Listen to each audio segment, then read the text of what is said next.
Balitang motorsiklo na mga brothers on the wheels. Kauna-unahang branch ng Binpas e-motorcycle ay nagbukas dito sa Capas, Tarlac under by BLC Cycle. Aba, napakaganda nga ng kanilang showroom dito mga brothers dahil naka-aircon na at napakasarap mag-canvas o maglabas ng kanilang e-bike. Bali mga brad, meron sila ritong tatlong model na pwede kinyong pagpilian mga brothers. Eto nga yun, the Viper na isang modern style na e-scooter. At ito ay merong presyo na 99,300 pesos. May kasama na rin po yung dalawang baterya. So mas malakas at pwede sa mga long rides. Sunod naman mga brothers, ang kanilang modern classic style na e-scooter. Merong model name ito na Pelis 2. At ito mga brothers ay merong presyo na 90,300 pesos at included na rin po dyan ang dalawang baterya. At para naman sa mga naghahanap ng mga pang-service, pang point A to point B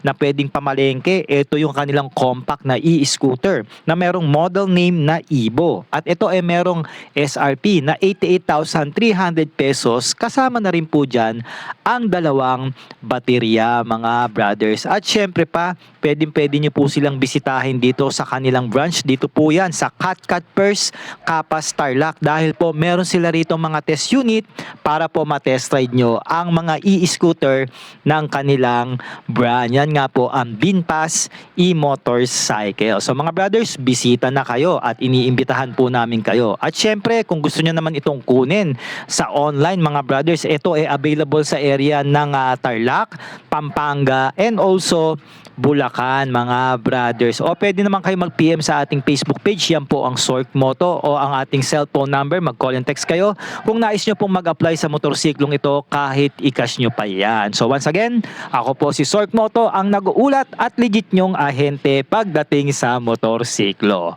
Alright.